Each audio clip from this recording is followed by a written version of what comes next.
सतनमो आदेश। श्रीनाथ जी गुरु जी को अलख आदेश, आप सभी को आदेश आदेश। आज हम बात करेंगे कि अघोर में किन किन मंत्रों का प्रयोग किया जाता है और अघोर के कौन कौन से चरण होते हैं, प्रकार होते हैं।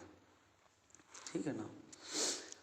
अघोर में बेसिकली 3 प्रकार के मंत्रों का ही उपयोग किया जाता है। पहला शाबर मंत्र, जो स्वयं भगवान शिव द्वारा उत्पन्न किए गए हैं। दूसरा दुर्वा मंत्र और तीसरा है विराटी मंत्र। यह तीनों प्रकार के जो मंत्र हैं ये दक्षिण मार्गी और वाम मार्गी प्रयोग में लेते हैं। जैसे कि हर कोई साधक कहता है ताकि हम शमशान में जाते हैं, हम अघोरी हैं, ये है वो है। मेरी पिछली वीडियो में भी थोड़ा गलती हो गया है, कौन है अघोरी में, ताकि जो एक बार शमशान में पूजा कर लेता है वह अघोरी कहलाता है। नहीं, ऐसा नहीं होता है, माफ़ कीजिएगा, उसमें थोड़ा गलत हो गया हमसे। क्योंकि हर एक कोई साधक अघोरी नहीं हो सकता, क्योंकि अघोरी साधकों की भी आगे 3 किस्में हैं, यूँ मान लो आगे 3 शाखाएं या 3 प्रकार हैं। जिसमें पहला होता है अघोर, जो जिसे औघड़ भी कहा जाता है, ठीक है ना। दूसरा होता है सरभंगी, ठीक है, जो संसार में रहते हुए अपने गृहस्थ जीवन को व्यतीत करते हुए शमशान में क्रियाएं करते हैं और तंत्र मंत्र करते हैं, वह सरभंगी कहलाते हैं। पिछली वीडियो में हमने कहा जो शमशान में एक बार ही पूजा कर ले वह अघोरी कहलाता है। वह अघोरी नहीं होता है, वह सरभंगी कहलाया जाता है।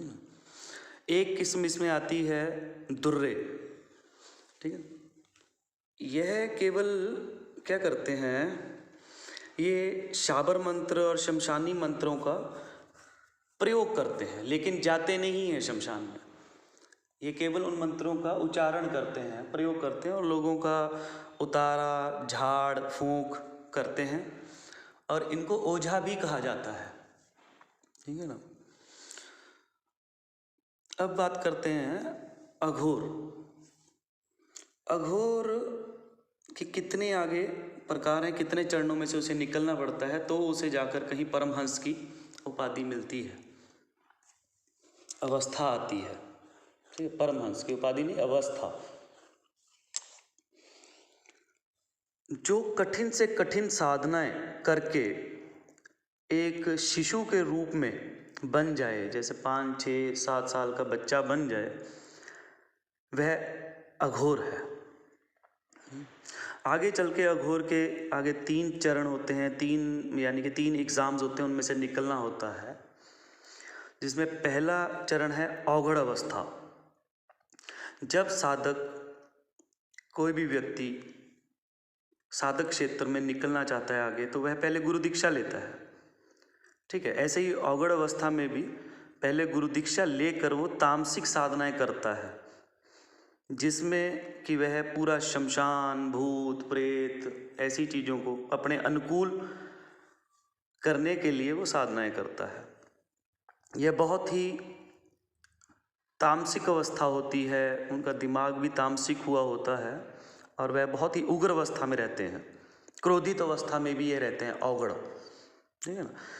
जो फिर अगला इनका जो परीक्षा होता है वो होता है शिव साधना करते हैं फिर ये, ठीक है, जिनमें कि वह शिव जी की पूजा होती है, भगवान शिव की, और उनके गणों की साधना करते हैं, ठीक है ना। तो फिर वो शिव साधना इनका दूसरी जो साधना शिव साधना है ना। तीसरा जो इनका चरण होता है, तीसरी साधना जो होती है, जिसके तीसरी वो है वो शव साधना, जिसमें वह एक शव को जागृत करते हैं अपनी शक्तियों से और अपनी इतनी शक्तिशाली हो जाते हैं जैसे कि एक शव को जागृत कर लेते हैं और उनसे कुछ समय के लिए वो जागृत करके बातें कर सकें, तो वो कहलाती है शव साधना। और ये 3 परीक्षाओं से निकलने के बाद, ये 3 चरणों में सफल होने के बाद वह अघोरी कहलाता है। अघोरी की जो अवस्था होती है, ये 12 साल में, तकरीबन 12 साल लगता है इसको अघोर अवस्था में आने के लिए, ठीक है ना। बाकी ये गुरु के ऊपर भी डिपेंड होता है, ताकि या साधक के ऊपर भी डिपेंड होता है वो कितनी जल्दी वो इन साधनाओं को करके वो अघोर अवस्था में आ रहा है, ठीक है। गुरु चाहे तो साल में, 2 साल में, 3 साल में भी अघोर अवस्था में लेके जा सकता है, ठीक है, साधक को, अपने शिष्य को, ठीक है। फिर इसके आगे होता है एक परमहंस अवस्था, ठीक है ना। ये इतनी जल्दी अवस्था नहीं आता है, तो इसके बारे में फिर बाद कभी चर्चा करेंगे, परमहंस अवस्था।